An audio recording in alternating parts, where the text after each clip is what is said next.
சர்வதேச ஊடகங்களிலேயே தலைப்புச் செய்தியாக மீண்டும் மீண்டும் இடம்பெறக்கூடிய ஒரு செய்தியாக மாறி இருப்பதுதான் Families were enjoying their holidays in an off-road meadow in Pahalgam. First time in a sense in recent years. India and Pakistan have revoked all visas for each other's national. இரண்டு நாடுகளுக்கும் இடையில் ஒரு யுத்தம் ஏற்பட்டால் நிலைமை எப்படி இருக்கும் என்பதை நாம் புரிந்து கொள்ள வேண்டியிருக்கிறது. ஏன்னா India will identify, track and punish every இந்தியாவுக்குள் நடந்த இந்த தாக்குதலை பொறுத்தவரையில யார் செய்திருந்தாலும் வன்மையாக கண்டிக்கப்படக்கூடியது. இதே மாதிரியான ஒரு சூடான நடந்தது 1999 நடந்தது. இந்தியாவினுடைய காஷ்மீர் எல்லைக்குள்ளாக பாகிஸ்தான்ல இருந்து வந்த ஒரு ஆயுத குழு என்ன பண்ணாங்கன்னு சொல்லி சொன்னா, ரெண்டு நாட்டினுடைய விமானப்படையினுடைய பலத்தை நீங்க எடுத்துக்கிட்டீங்கன்னா மொத்த விமானங்களாக இந்தியா 2229 விமானங்களை வைத்துக் கொண்டிருக்கிறார்கள். பாகிஸ்தான் 1399 விமானங்களை வைத்துக் கொண்டிருக்கிறது. நாடுன்னு பார்த்தா 5ல் 1 தான் இருக்கிறாங்க. ஆனால் எவ்வளவு பலமாக இருக்கிறார்கள் ஆயுத ரீதியாகங்கிறது ஆச்சரியமானதுதான். இந்த ரெண்டு நாடுகளுடைய பலம் பலவீனம் என்ன, யாரிடத்தில் என்ன வகையான ஆயுதங்கள் இருக்கிறது என்கிற ஒரு விரிவான ஒரு தேடலாக அது அமைந்திருக்கிறது. எனவே அதைத்தான் இன்னைக்கு நம்ம தமிழ் மொழியில் உங்களுக்கு மத்தியில் தரப்போறோம்.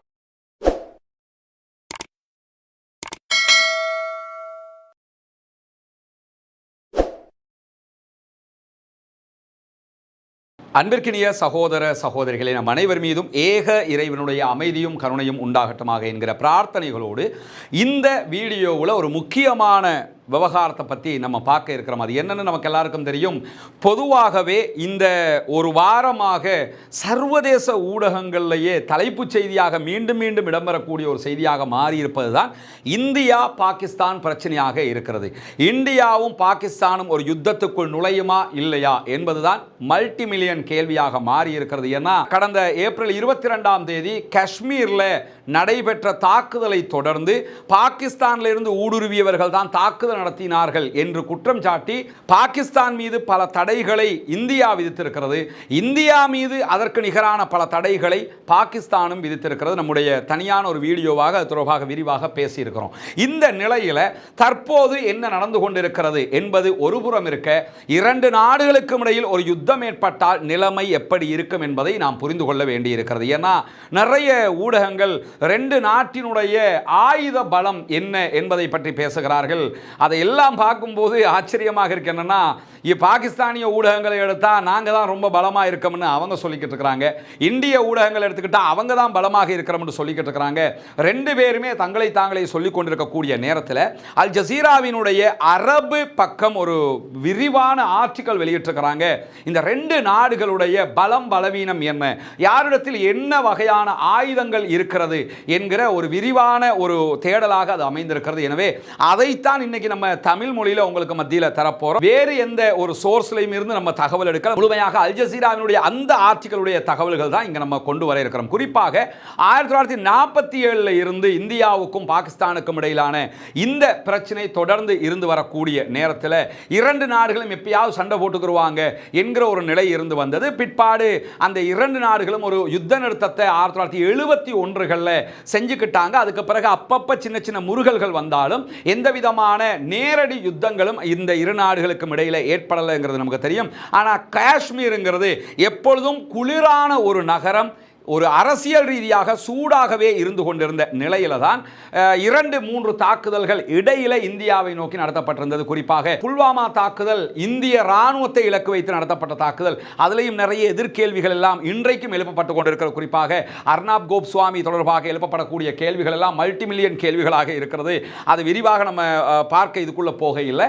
இரண்டாவதாக நம்ம பார்த்தோம்னா, ஏற்கனவே மும்பை குண்டு தாக்குதல் நடத்தப்பட்டது. அதுவும் இந்தியாவுக்கு பெரிய இழப்பாக மாறிய ஒரு தாக்குதல் இருந்த நிலையில தான் தற்போது நடத்தப்பட்டிருக்கக்கூடிய பஹல்காமா தாக்குதலை பொறுத்தவரையில் இதிலும் 26 அப்பாவி சகோதரர்கள் கொல்லப்பட்டிருக்கிறார்கள்.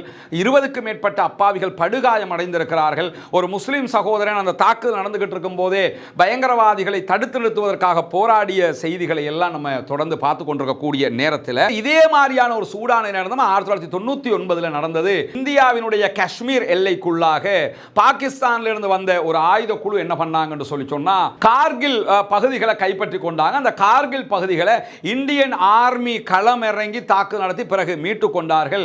அது ஒரு விரிவான ஒரு தகவலாக இருக்கக்கூடிய நேரத்தில் தான் இப்பொழுது மீண்டும் அதே போன்ற ஒரு விதமான ஒரு சூடான ஒரு நிலை உருவாகி இருக்கிறது. இந்த நேரத்தில் இந்தியாவுக்கும் பாகிஸ்தானுக்கும் இடையிலான தொடர்புகள் எப்படி இருக்கிறது, அவர்களுடைய பலம் என்ன, பலவீனம் என்ன என்பதை பொறுத்தவரையில் இந்தியா பாகிஸ்தானை விட சுமார் 5 மடங்கு நிலப்பரப்பில் மிக பிரம்மாண்டமானதாக இருக்கிறது. பாகிஸ்தானில் ஆயுதப்படைகளில் ஆள் சேர்ப்பு விகிதத்தை பொறுத்தவரையில் இந்தியாவை விட அதிகமாக இருக்கிறது. தெளிவாக புரிஞ்சுக்கிறங்க. நிலப்பரப்பில் இந்தியா பெரியதாக இருந்தாலும் இந்தியாவில் இருக்கக்கூடிய மக்கள் தொகைக்கு ராணுவத்தில் அவங்க எவ்வளவு பேரை சேர்க்கிறாங்களோ அதை விட அதிகமாக குறைந்த மக்கள் தொகையை கொண்ட பாகிஸ்தான் ராணுவத்தில் அதிக ஆட்களை சேர்த்துக் கொள்கிறார்கள். அது மட்டுமல்லாமல் பாகிஸ்தானுடைய ஆயுதங்கள், அதே போன்று பயிற்சி, அதே போன்று பாதுகாப்பு மேம்பாட்டுக்காக செலவிடுவதை விட 10 மடங்கு இந்தியா செலவிட்டு கொண்டிருக்கிறது. பாதுகாப்புக்காக இந்தியா செலவிடுவது பாகிஸ்தான் செலவிடுவதை விட 10 மடங்கு அதிகம் என்கிற நிலையில் பாகிஸ்தானை பொறுத்தவரையில் சீனாவினுடைய FC-31 என்கிற ஸ்டெல்த் போர் விமானங்களை நம்பி இருக்கிறார்கள். அவங்கள்ட்ட இருந்து அந்த வகையான போர் விமானங்கள் தான் அவங்க வாங்குறாங்க. அதே நேரத்தில் புதிய ஒப்பந்தங்களும் போட்டிருக்கிறாங்க அவங்களோட. அதே போன்று துருக்கியில் இருந்து 5ஆம் தலைமுறைக்கான தாக்குதல் விமானங்களை 5th ஜெனரேஷன் தாக்குதல் விமானங்களை அவங்க வாங்கி இருக்கிறாங்க. மேலும் வாங்குவதற்கான ஒப்பந்தங்களையும் போட்டிருக்கிறார்கள். அது மட்டுமல்லாமல் அவங்களுடைய வான் பாதுகாப்பை எல்லாம் பலப்படுத்தி வைத்துக் கொண்டிருக்கிறார்கள். அதே மாதிரி இந்தியாவை நம்ம எடுத்துக்கிட்டோம்னு சொன்னா இந்தியா ராணுவ உற்பத்தியில் சுயமாகவே ஆயுதங்களை தயாரிக்கக்கூடிய ஒரு நாடாக மாறி இருக்கிறது. பல ட்ரோன்கள் அவங்க தயாரிக்கிறாங்க, வெளிநாடுகளுக்கு ஏற்றுமதி பண்றாங்க. அது மட்டுமல்லாம விமானம் தாங்கி கப்பலையே அவங்க புதிதாக உருவாக்கி இருக்கக்கூடிய நேரத்தில் இந்தியா ராணுவ ரீதியாக அமெரிக்காவிடம் இருந்து நிறைய ஆயுதங்களை வாங்குறாங்க.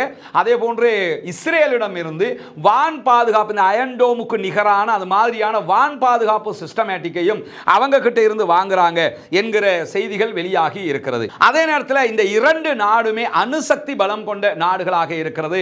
குறிப்பாக சொல்ல போனால் 2 நாடுகள்கிட்டையுமே சுமார் 200 தொடக்கம் 250 அளவுக்குண்டான அணு ஆயுதங்கள் இருக்கலாம் என்று நம்பப்படுகிறது. ஒவ்வொரு நாட்டிலையும் 250 அளவுக்கு அணு ஆயுதங்கள் இருக்கும் என்று நம்பப்படுகிற நேரத்தில் அணு ஆயுதங்களை சுமந்து செல்லக்கூடிய பாலிஸ்டிக் ஏவுகணைகள் நிறையவே இந்தியாவும் வச்சிருக்கிறாங்க, பாகிஸ்தானும் வச்சிருக்கிறாங்க. குறிப்பாக 5000 கிலோமீட்டர் தாண்டி சென்று தாக்கக்கூடிய கண்டம் விட்டு கண்டம் பாயும் அக்னி என்கிற ஏவுகணை இந்தியாவிடத்தில் இருக்கிறது. மிக பிரம்மாண்டமான ஏவுகணை, கண்டம் விட்டு கண்டம் தாவுகிற ஒரு ஏவுகணை. அது இந்தியாவினுடைய ஓன் தயாரிப்பாக, சொந்த தயாரிப்பாக இருக்கக்கூடிய நேரத்தில் இதற்கு நேர்மாறாக பாகிஸ்தானுடைய ஷஹீன் இருக்கிறது. ஷஹீனை பொறுத்தவரையில் 2500 தொடக்கம் 3000 கிலோமீட்டர் வரைக்கும் சென்று தாக்கக்கூடியது. இந்தியாவும் பாகிஸ்தானும் பக்கத்து நாடுகள். இந்த பாகிஸ்தான் கண்டம் விட்டு கண்டம் பாய்கிற ஏவுகணையை தயாரிக்கலண்டா கூட, பாலிஸ்டிக் ஏவுகணையை தயாரிக்கலண்டா கூட, ஷஹீன் என்பது இந்தியாவை தாக்குவதற்கு மிக மிக பலம் பொருந்திய ஒரு ஏவுகணை என்று நம்பப்படுகிறது. அவ்வளவு பலம் மிக்க ஒரு ஏவுகணை அவர்களிடத்திலும் இருக்கக்கூடிய நேரத்தில் தான் பாகிஸ்தான் ஆண்டுக்கு சுமார் 30 அணுகுண்டுகளை தயாரிக்கிறது. வேகமாக பல அணுகுண்டு தயாரிப்புகளை அவர்கள் மேற்கொள்ளுகிறார்கள் என்கிற சந்தேகங்களும் வலுப்படுத்தி வரக்கூடிய நேரத்தில் தான் 165 கடல்களில் இருந்து அணு ஆயுத தாக்குதல் நடத்தக்கூடிய சிஸ்டங்களை பாகிஸ்தான் வைத்துக் கொண்டிருக்கிறது என்கிற செய்திகளும் வெளியாகி இருப்பது மட்டுமல்லாமல் 300 கிலோமீட்டர் தூரம் சென்று தாக்கக்கூடிய அணு ஆயுதங்களை சுமந்து செல்லக்கூடிய ஹாஃப்ட் ஏவுகணைகள் பாகிஸ்தானிடத்தில் இருக்கிறது.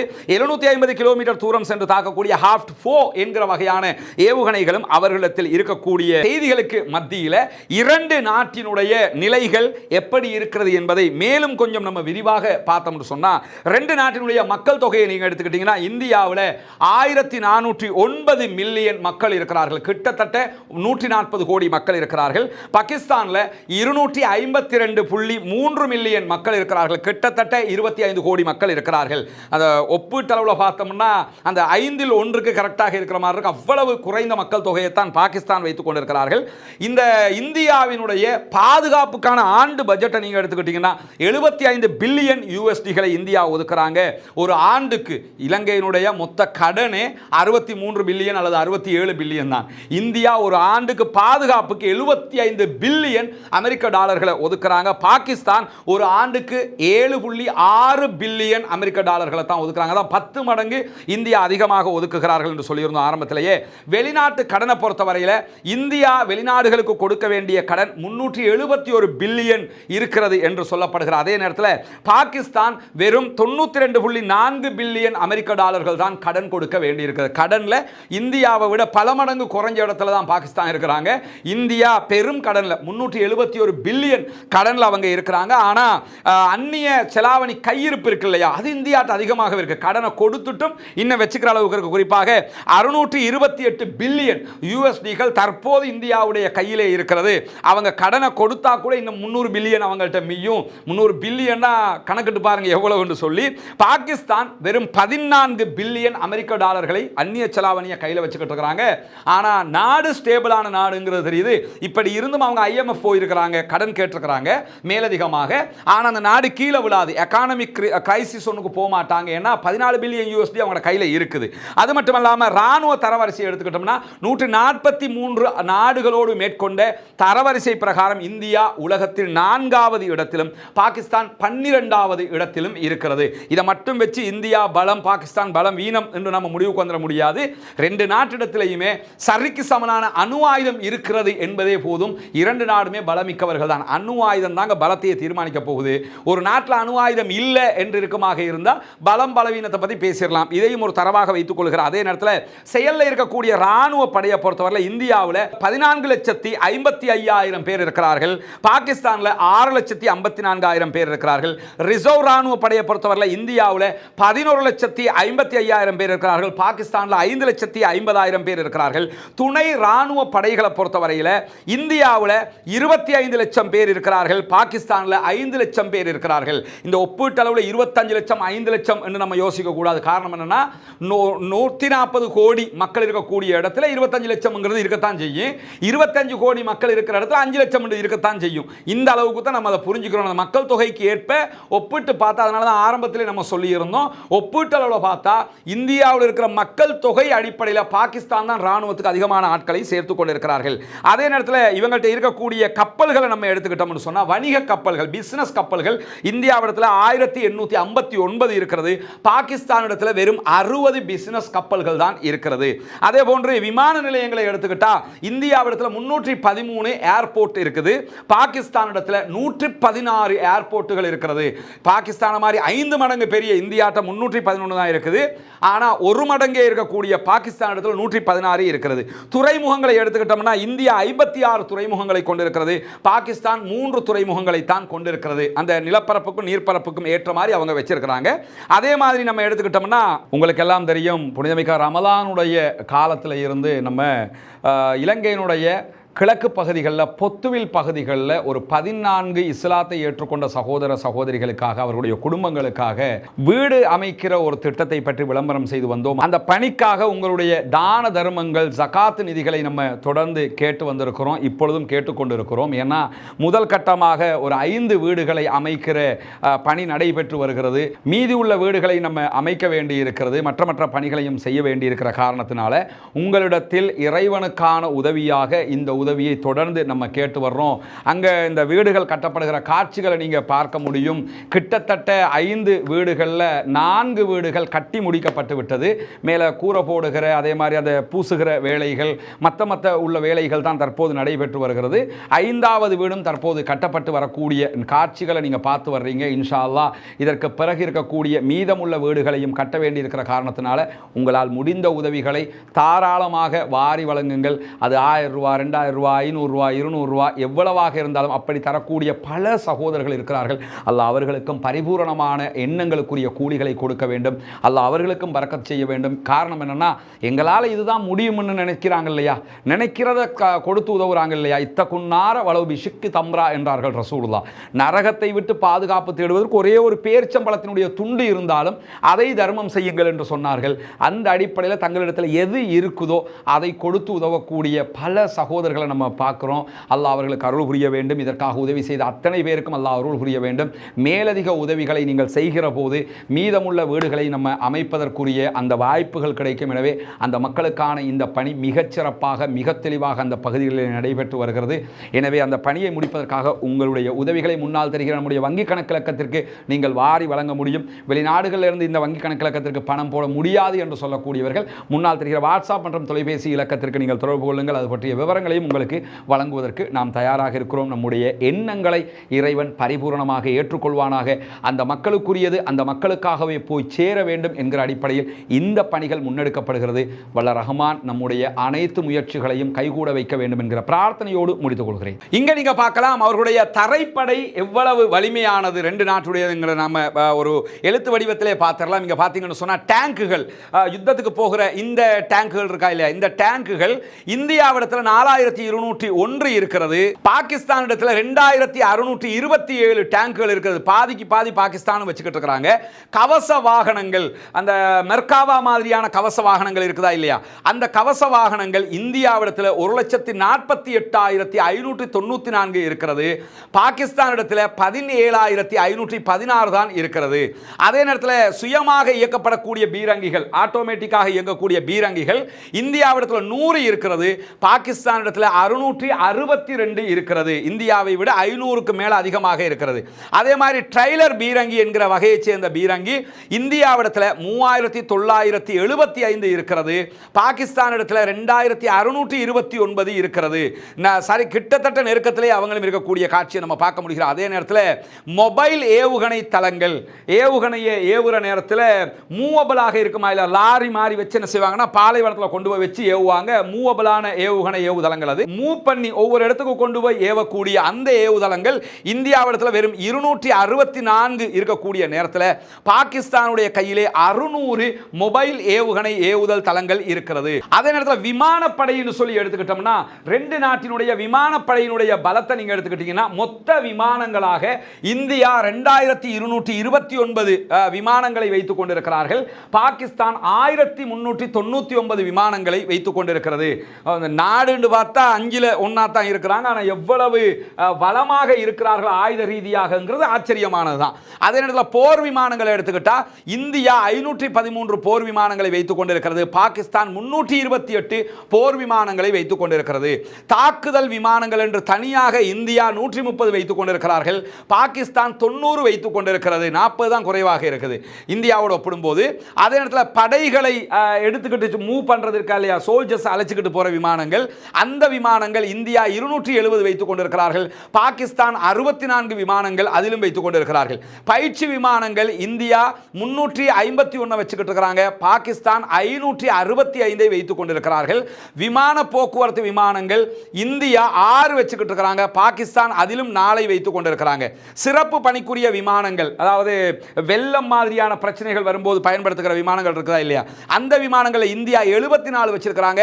பாகிஸ்தான் 27 விமானங்களை அதிலும் வைத்துக் கொண்டிருக்கக்கூடிய நேரத்தில் ஹெலிகாப்டர்கள் இந்தியாவிடத்தில் 899 இருக்கிறது. பாகிஸ்தானிடத்தில் 373 அதிலும் இருக்கிறது. தாக்குதல் ஹெலிகாப்டர்களை பொறுத்தவரையில் இந்தியாவிடத்தில் 80 தாக்குதல் ஹெலிகாப்டர்கள் இருக்கிறது. பாகிஸ்தானிடத்தில் அதிலும் 57 தாக்குதல் ஹெலிகாப்டர்கள் இருக்கக்கூடிய காட்சியை நம்ம பார்க்க முடிகிறது. அதே நேரம் கடற்படையை நம்ம எடுத்துக்கிட்டோம்னா கடற்படையில் இந்தியாவினுடைய கடற்படை பெஸ்டாக இருக்குதுன்னே நம்ம சொல்ல முடியும். ஏன்னா சுயமாக அவர்கள் விமானம் தாங்கி கப்பலை கட்டி இருக்கிறாங்க, செஞ்சிருக்கிறாங்க. அதே மாதிரி அவங்கள்ட்ட 2 விமானம் தாங்கி கப்பல்கள் இருக்கிறது. ஒன்று அமெரிக்காவிடமிருந்து அவங்க வாங்கியது, 2வது அவங்களே செய்திருக்கிறது. எனவே கடற்படை இந்தியாவினுடைய கடற்பரப்புக்கு ஏற்ற வகையில் கடற்பரப்பையும் அவங்க பாதுகாக்கணுங்கிறதுக்காக தேவை கூட கூட அதிகமாக செஞ்சுக்கிடுவாங்கிற அடிப்படையில் ரொம்ப சூப்பரான கடற்படை அவங்க வச்சுக்கிட்டு இருக்கிறாங்க.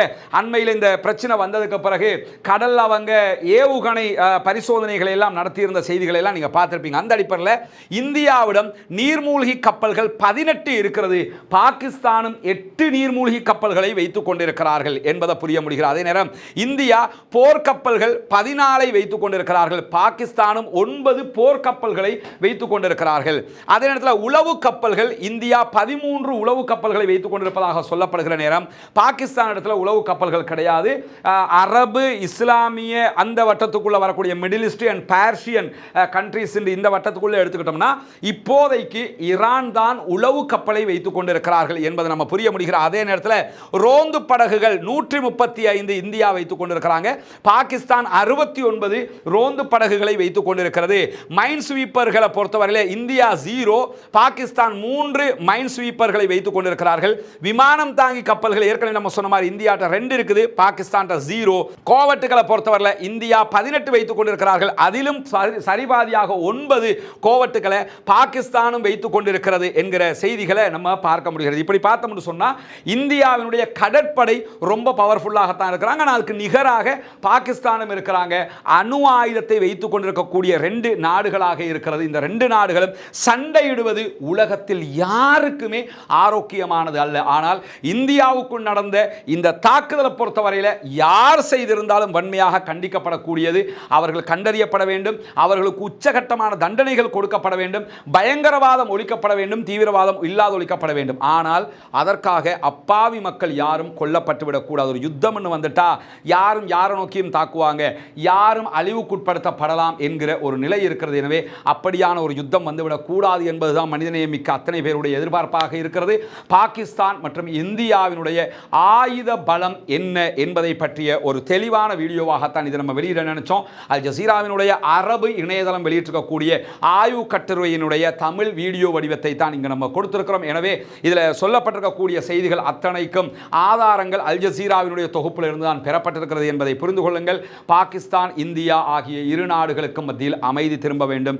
மீண்டும் பழைய நிலை திரும்பி இரு நாடுகளும் நண்பர்களாக அடுத்தடுத்த பணிகளை மேற்கொள்ள வேண்டும். தீவிரவாதம் ஒழிய வேண்டும். பயங்கரவாதம் இல்லாதொழிக்கப்பட வேண்டும். திருமறை குர்ஆனுடைய அழகான ஒரு வசனம் தான், ஒரு மனிதனை கொன்றவன் முழு மனித சமூகத்தையும் கொன்றவனாவான், ஒரு மனிதனை வாழ வைத்தவன் முழு மனித சமூகத்தையும் வாழ வைத்தவனாவான் என்கிறது திருமறை குர்ஆன். எனவே மனித சமூகத்தை வாழ வைப்போம், பயங்கரவாதத்தை தோற்கடிப்போம், தீவிரவாதத்தை இல்லாதொழிப்போம், அமைதி திரும்ப பிரார்த்தனை செய்வோம். வாஹிர் தஅவானா அல்ஹம்துலில்லாஹி ரப்பில் ஆலமீன்.